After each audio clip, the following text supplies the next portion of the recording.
It's the KQ Morning Show. 92 KQRS. Jeff Cesario now on the horn with us. Jeff, good morning, brother. Man, I tell you what, out here. Do you need a I don't know lozenge? if people know it, but with the switch to whatever the heck it is, daylight savings time, it's like pitch black out. And I had a night. You know, I don't normally get up this early, so I had a nightmare that, honest to God, that I was in the studio with you and REO Speedwagon, and their lead singer couldn't make it, so I had to sing with them, and I didn't know any of their songs or words or anything. It was horrible. It was really bad, so I got to wake up and do my Wordle and things like that. Sure. And I don't know about you. I'm bothered by the fact that the word Wordle is actually 6 letters.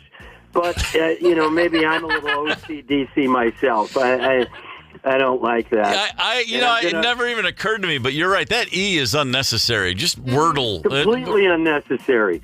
And I notice things like that. Now, I'm fighting crankiness as I get older, and I know I crossed the line the other day. I bought the 2-pound bag of unsalted nuts at Costco. Oh, boy. You don't come back from crossing that line. No. I'm literally walking around the house like, hey, these are just like salted nuts, but worse. It's great.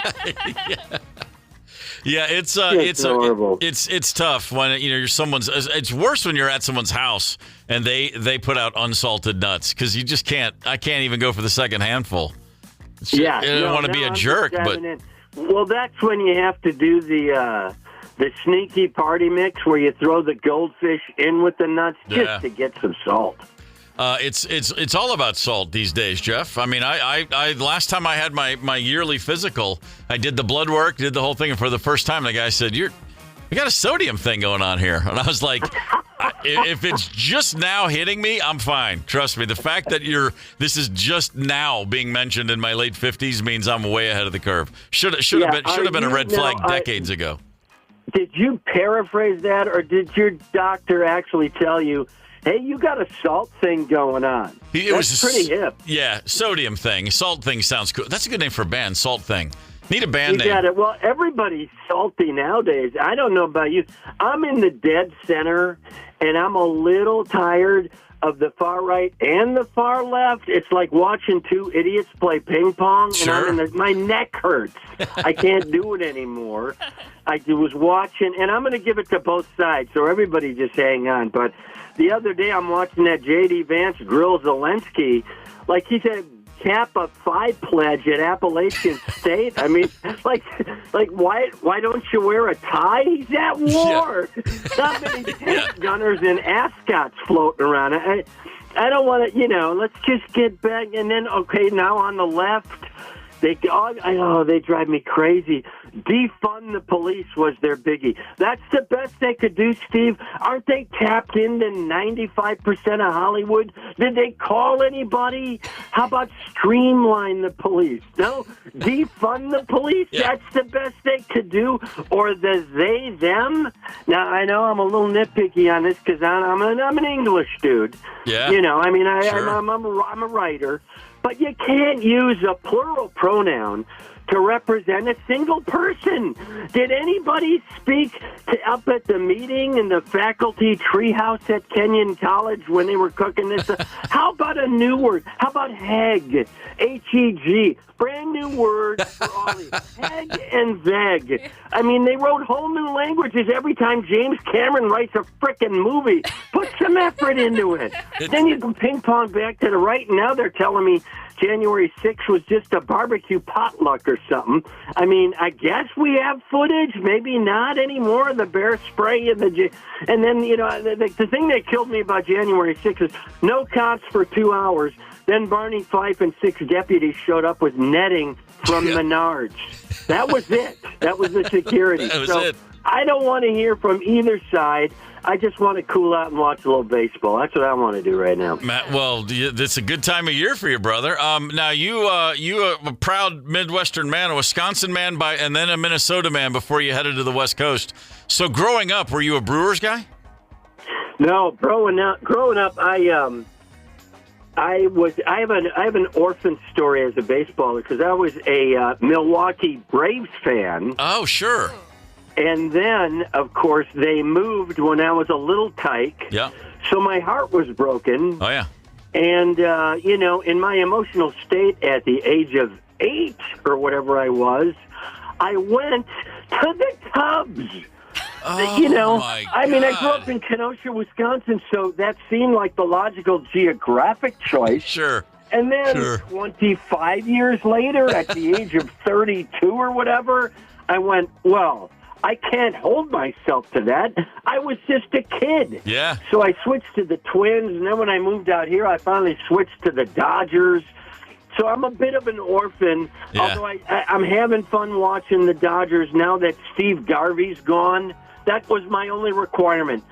Ditch Steve Garvey, and I'm a Dodgers fan. We caught a playoff game last year. Nice. And I'm telling you, I don't know if it's just out here or everywhere, but ballpark food, out of control. There's churro pinwheels on a stick for $80. And yeah, sure. prosciutto and melon balls and a Lazy Susan, that's $150. Then you got nachos in a hollowed-out canoe for $700. You know, ballpark food, Steve, should be easier to eat, not harder. There's balls flying around the park at 110 miles an hour. That's a good I don't want to point. be distracted by a hot dog the size of a Dyson vacuum. You know, I want to be focused. That's all I'm saying. Jeff Cesario is with us on KQRS this morning. Jeff, I probably may have told you this story, but the first time I ever went to Dodger Stadium was sometime in the 90s, and I remember being so almost annoyed at how amazing it was. I just didn't want it to be. You're just like, oh, L.A., this and the smog and the traffic and La Sorda, and I'm sick of all of it. And I walked out into Concourse. The first time I stepped into the yard where you can see the palm trees and everything, and it was a nice, clear day, and I just went, oh, my God, it's baseball nirvana. Yeah, it is truly one of the best stadiums on earth. Like I say, the food's expensive. And I think it's happening now all over the parks and just regular now, Steve. What's with hot peppers on everything? Apparently, we're so bored with regular, delicious food that now it has to be bathed in ghost peppers. We're so numb to life, Steve, that eating has to hurt now in order to be felt. Life is like Fight Club now.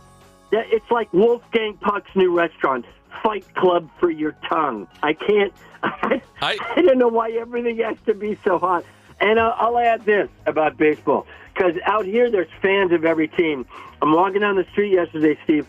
I saw an old Cleveland Indians hat the other day. You know, the one with the laughing chief? Sure. And I thought to myself, yeah, that is way wrong. I can't believe that wasn't outlawed in 1922. It took us that long? Sure it did. My God. It's the KQ Morning Show, 92 KQRS. It's the KQ Morning Show, 92 KQRS. The kids are not all right. The newest TikTok trend. You know, this really? is I feel like this is the least dumb one that has come up. Oh, it just grinds my gears. Here's the deal. Very simple. It's called the airport theory. And people are on TikTok posting videos of themselves. They've got this whole concept of, you know what, assuming you're not checking a bag, you can get through TSA and get on your plane in only 15 minutes. A 15-minute countdown. Yes. Walk into the airport, get to your gate, and get on that plane in 15 minutes. And people are trying to do this. And my first thought is, okay, fine. If you're at Sioux Falls Airport, go for it. You and 6 other people will be waiting there. My daughter goes to school in Harrisonburg, Virginia. There's a tiny little regional airport there. Okay. You fly in, you fly out, and there's 1, maybe 2 other people waiting to get on that little puddle jumper. I've done it, and it's great because the flight takes off at 7 a.m. and you walk in at 6:52, and you have no problem of getting on that plane. Have you dared to go as late as 6:52 for a 7 a.m. flight? At that little tiny airport, yes. You have? Yes. See? The airport theory is working, man. But the airport theory's not working at an airport where anybody actually wants to be. and I give MSP credit. That is a very busy airport, one of the bigger in the country. And compared to my experiences at many other airports, man, they get you through TSA very quickly there. Any time of day, even if it's Long line. It's moving. It's going well. Yes. It's great.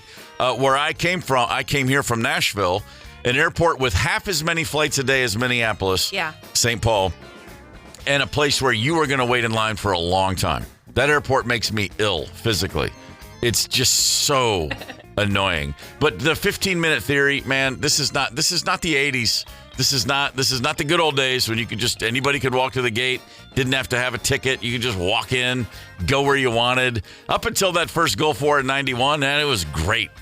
You got someone flying into town, just go meet them at the gate. Just go wait for them to walk off the plane. I do remember those days. Those were good days. Going to meet cousins at the airport. No, I love this. Because I'm always getting to the airport like 2 hours early and then clocking the time it takes me to get through TSA and find my gate. As long as I'm not like way, way, way down Concourse C at the very, very end. Yeah. I feel like I've frequently done this in 15 minutes or less. Well, and then I'm like, why the crap did I show up 2 freaking hours early to drink $8 beers at the airport bar?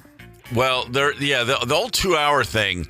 I lived in Atlanta for years, and that always made sense there because that's the busiest airport in the world. It is. And no matter how busy they get and no matter how much they brag about it, they still never get enough people to work the x-ray machines to make it easier. You can fly you can be leaving Atlanta, Georgia, and you're like, yeah, you know what, 3 hours?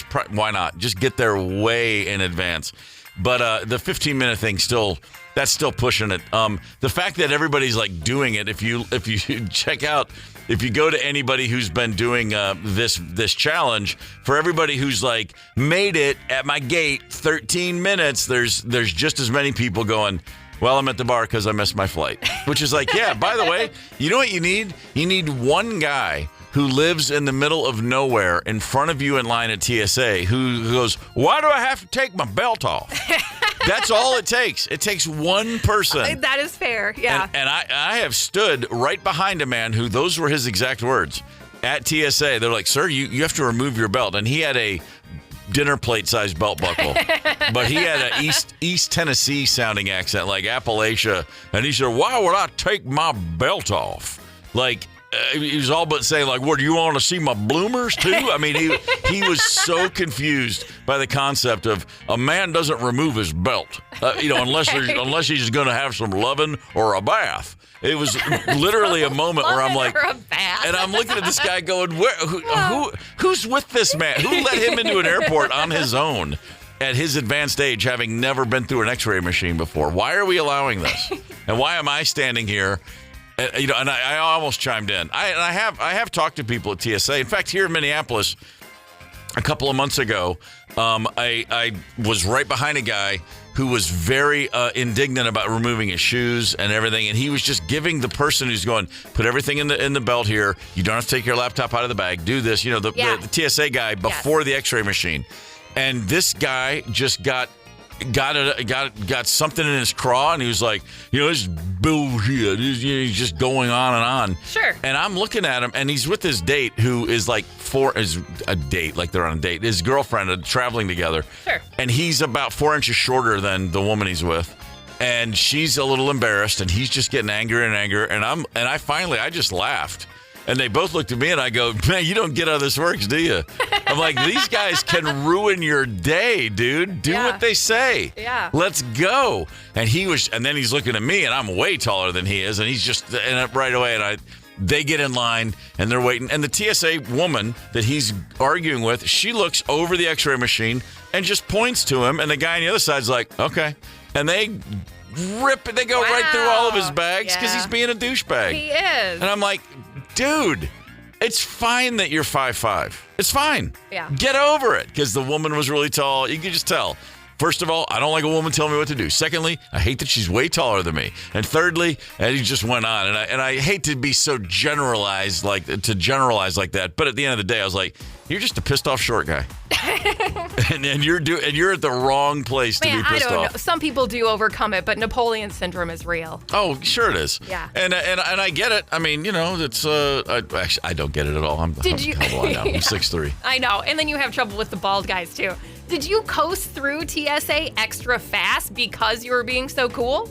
Did they just kind of wave you on through? No, they didn't. They didn't go through my bag. I mean, they never opened my bags up. I know what looks suspicious or not. Okay. I'm pretty established as a traveler these days. So I do move very quickly. You're though. a pro. And yes. I am like.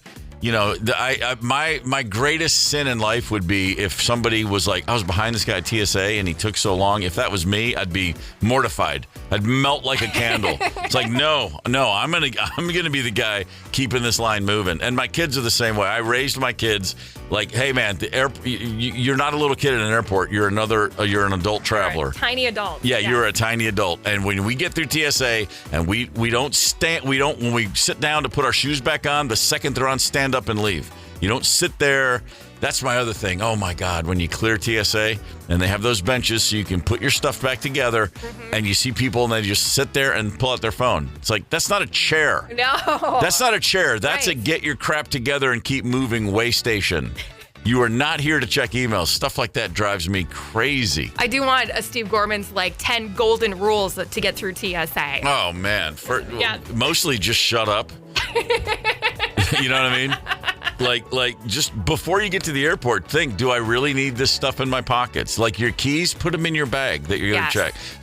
Get everything out. Make it easier on your fellow passengers. If you're wearing a sweatshirt and a jacket and then you take off the jacket, guess what? You need to take off the sweatshirt too. I hate to break it to you. Think about this crap before you get there. Do us all a favor, would you? It shouldn't be that difficult. Just saying. Oh my God. I get all crud. This is like the beast. This is like when I'm trying to get off an elevator and someone steps into it, and I'm like, that's not how it works. That's not how it works. Let the man off the tiny little box before you get into the tiny little box. Okay? Just let me out. I know. My God. Why are you in such a hurry to get into the tiny little box that could get stuck in between floors? Well, this is why I take the stairs. All the time.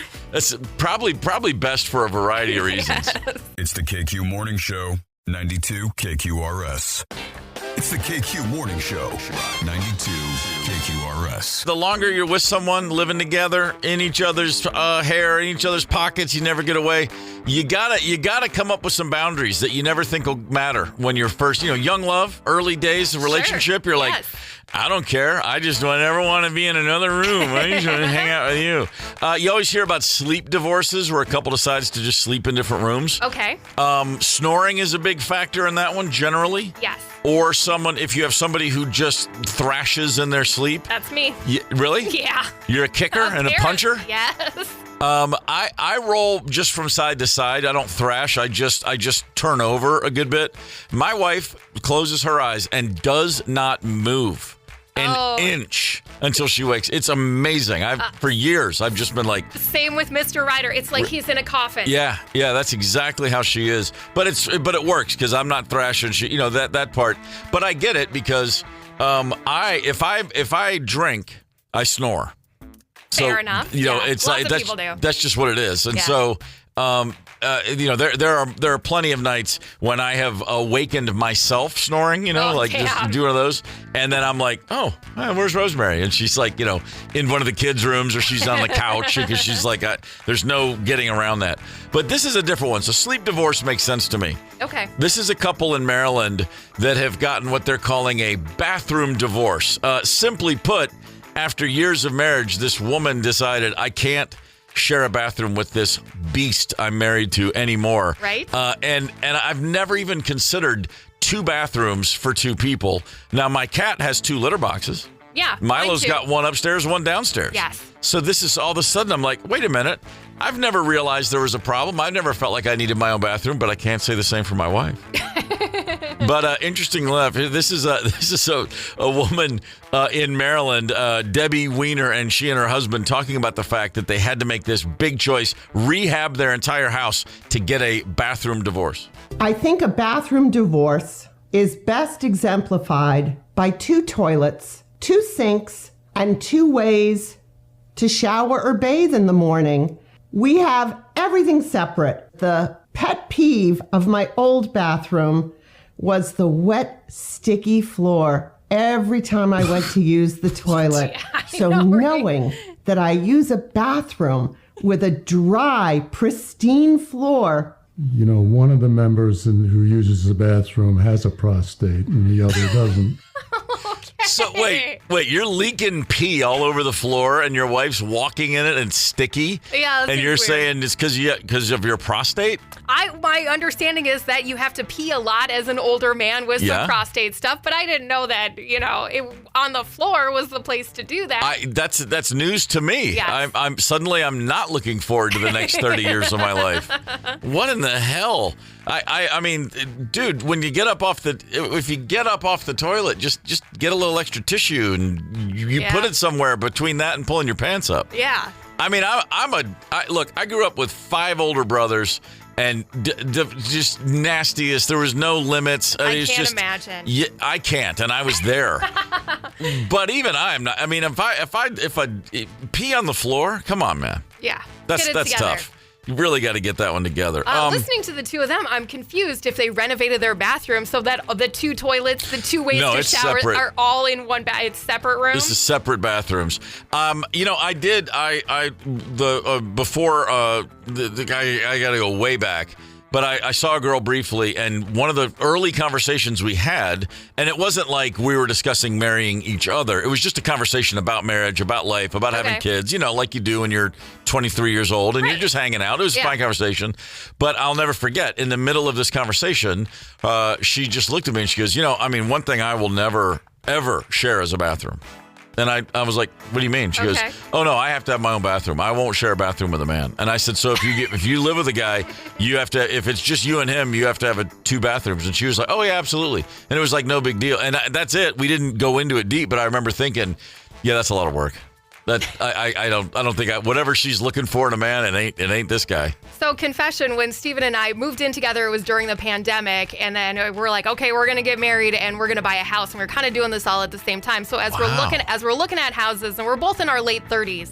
My idea, I'm like, I think I got it. I think I have it figured out how we can have the perfect marriage. And I was like, we buy a duplex. Oh, I see. And we each have like our own, he wants to keep his space like a museum with all this fancy crap, and I'm kind of klutzy and messy. So then it was all separate. So yeah, I like this bathroom divorce. I'm one up, and you should just have your own part of the house. Yeah, it's funny you say that. Rosemary and I looked at some open houses Sunday. And we saw one down near Lake Harriet, and it was a great house that is set up as a duplex. Yes. And the downstairs and the upstairs, the same layout, but the floor plan is awesome. Big arched open door, from one room to the next, no door, huge openings with the arched ceiling and whatever, blah, blah, blah. But like a 100-year-old house, it was just awesome. I mean, I walked in the ground floor and was like, this... I immediately could see us living there. Yeah. And then went up the stairs, and there was a whole nother floor of it, and I was like... Holy crap! Who needs a storage locker now? Right. Let's go. And then she goes, so do you have the upstairs or the downstairs? I was like, ooh, good thought. All right, yeah. So okay. See, great minds think alike. Yeah. Man, the duplex situation. I got to give that another thought or two. It's the KQ Morning Show, 92 KQRS. Thanks for listening to the KQ Morning Show podcast. On this special episode, Steve had a chance to chat with the Roastmaster General himself, Jeff Ross, who is doing a run of shows March 12th through the 16th at the Parkway Theater. Take a banana for the ride, Jeff. What the hell does that mean? That's a great question. When I was a beginning comic, maybe you can relate to your beginning in your music career, but it's like you have nothing except the support of loved ones. And my grandfather, who I lived with during my open mic years, he used to give me, I would take him to his doctor appointments all day or visit him in the hospital. And we were roommates. And then at night I'd go into New York and do open mics. And my grandfather would always give me a few dollars for gas and tolls and a banana. He'd say, take a banana for the ride. Nice. Nature's batteries. I like that. Yeah, someone told me that same thing when I was a kid. Someone said that. I never forgot it. And it's a banana in an emergency. You have some potassium. You can use it as a dildo or a drumstick, whatever you need. It's pretty great. It's really, I hadn't thought about the drumstick part. Obviously, obviously dildo. Everyone thinks of it in those circumstances. But yeah, I think you'd have to freeze it first. But yeah, we could get a few songs out of it at least. It gets cold in New Jersey back in the day. So it certainly does. Speaking of back in the day, is it true? Now, you went to Boston University. You were a broadcasting major. Is that right? that is true. Absolutely. Broadcasting and film with a minor in political science. So it makes perfect sense. You ended up as a comedian then. I don't know how this happened. It was a happy accident, I guess. And yeah, this is kind of what the Take a Banana for the Ride show is about: happy accidents and misdirection. And you think your life's going to be one thing and it's another. And that's sort of what I'm exploring in this play. This is, I would imagine, probably the most of all the work you've done. I should ask a question, actually. Is this the most personal? Is this where you're opening up the most about your journey? Yeah. And it's sort of about my journey, but it's mostly about the broader journey of life and resilience and bouncing back after loss. And during the pandemic, I lost 3 buddies in 8 months: Norm Macdonald, Bob Saget, and Gilbert Gottfried. And that's sort of a jumping off point for the show. It's not a sad show. It's a hopeful, and hopefully people will find it hilarious. It's hilarious. The show's hilarious. Man, just hearing you say that, I sorry to interrupt, but I mean, my first thought was, well, we all lost those guys, but we didn't all know them personally. So that's a whole nother level. My gosh, that's a rough run right there. 8 months. I miss those guys. I used to just sit back and set them up, and they would make each other laugh. And when all that happened, it made me think back on earlier loss in my life. I went back and thought about the times I lived with my grandfather and losing my parents when I was a teenager. And that's kind of, how I managed all that through humor. And that's kind of what the show is. Jeff Ross is with us on the KQ Morning Show. Managing loss and pain with humor, it's a superpower until it's not. And I imagine along the way you had days where you realized, like, wait, there's probably a little more digging around in my psyche that's required if I'm going to keep moving. Exactly. And that is the key. Keep moving. Like, get off the couch, keep one foot in front of another, keep going. And eventually you could even put a fake smile on your face. And if you keep moving forward, it'll hopefully turn into a real smile. The roasting, I mean, it's funny. You're truly synonymous with this. I mean, it's a concept of, if someone says Jeff Ross or the word roast, the other comes to mind right away. I can't imagine that was ever a plan. Speaking of happy accidents, there's no way you sat around one day and said, you know what I'm going to do? I'm going to bring back the good old fashioned roast and I'll just put a stranglehold on it. Another happy accident. You're right. I didn't even really know what the roasts were. When I started doing the roasts in the mid 90s, there was no YouTube. I had to go to the Museum of Broadcasting and look this stuff up and see where the line was and what the format was and how those jokes flowed. I had to learn it all, and I loved it right away. It is something that is it's a skill set. I can't imagine it's a natural thing, but you clearly jumped into it. It was as close to natural as it could probably get, I guess. Well, when you're from Jersey, everybody's kind of a ball buster. So I think it was a natural evolution of the way I speak anyway. I could dish it out, but I could take it. And having thick skin is a big part of my life, a big part of this show. Thick skin, but also, if you don't mind my saying, a huge heart. There's a lot of love in those deep digs. I only roast the ones I love. That's my mantra. It's true. If I don't mention you in a roast, that's the ultimate insult. Okay. A lot of people need to keep that in mind. Have you ever been the recipient of a joke at a roast where you honestly were, you had to put on a fake smile, but it really kind of hurt?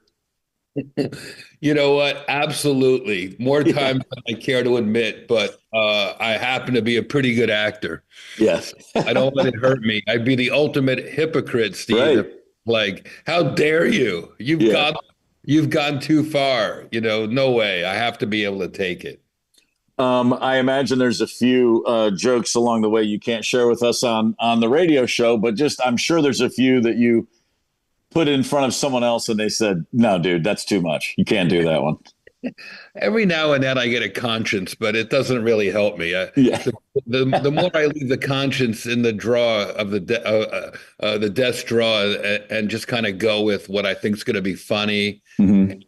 I just did a show in New Orleans this week, and I was going for it. I was bringing up every dark moment you could imagine, and I've more often than not, fans will say that was cathartic, that was healing. Mm-hmm. We needed to laugh at that.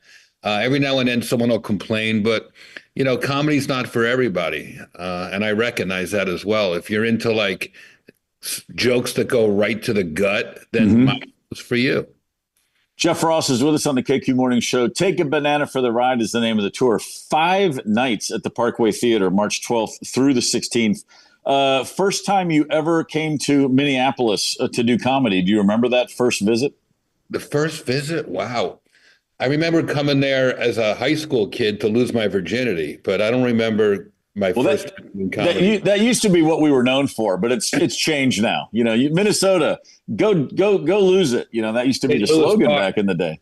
St. Louis Park in the 80s, there was a lot of hot hanky-panky going on back then. Wow. Okay, I remember I shot part of a stand-up special in Minneapolis once. Mm-hmm. And I remember, but I don't remember that must have been the first time, I think. I love it there. I mean, there's a lot of good people it's cold there. So I find cold weather brings out warm-blooded people who need a laugh. That's very true. Without, I mean, if you grow up and spend your life in San Diego, what do you have to be upset about? What's there to even laugh about? It's just way too perfect at all times. You gotta have way too many layers of clothing on to get the joke sometimes in life.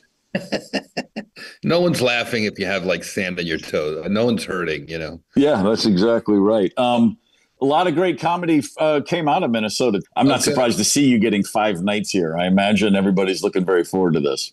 Yeah, well, this will be a little different. Normally I would do one big theater and try to just get it all in one night. But I'm developing this one-man show, this sort of solo play, as something I want to take to Broadway eventually. Mm-hmm.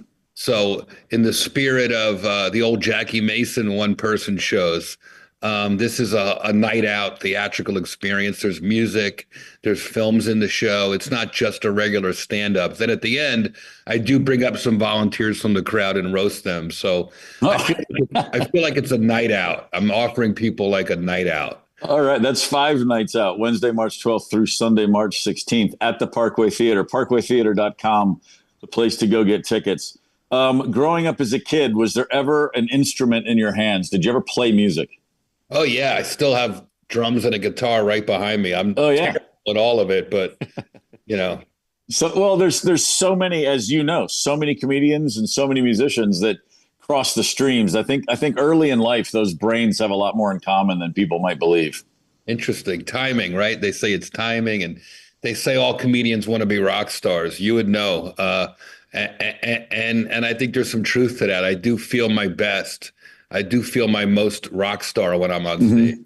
I know every band has at least one guy who has tried stand-up or wishes they had tried stand-up or is convinced they could have made it as a stand-up. I think it really is that. It's about timing. I think it's just in the DNA. The way you can hear a song and immediately know how to play it, the way you can hear a story and immediately know this would have been better if he had done it like this. Yeah. Just putting those pieces together. I think there is a lot of common ground there. And a lot of my friends are musicians. And I feel like when I'm talking to a musician, it's kind of like talking to a comedian. There's something there. There's a vulnerability there. Yeah. But there's also like a toughness about being vulnerable that comedians and musicians share. And for the first time in my entire life, not just in my career, but even in my personal life, I've never really sang in front of people. And in this show, I do manage the courage to sing a couple songs. They're original songs that come off the story. And I'll have 2 musicians with me on stage. So this is quite a departure from what my fans are normally see me do. Brother, you might want to bring 2 bananas for this one. I'm bringing a whole bunch of bananas. Everybody who comes on stage to get roasted gets a banana at the end of the show. Take a banana for the ride. 5 nights, March 12th through the 16th at the Parkway Theater. Jeff, man, it is an absolute pleasure to speak with you, and I can't wait for these shows. I'm definitely going to get out to one of them. I will, and hopefully I'll get a chance to say, hey, it's really cool to chat with you, man. All the best. I love it. No, you have to come. You have to come back after and say, hey, that would mean a lot. And you getting the word out to your fans in Minneapolis means the world to me. Thank you, Steve. All right. We'll see you soon, brother. Thanks. All right, peace. Take a banana for the ride. Get the KQ Morning Show podcast wherever you listen. 92 KQRS.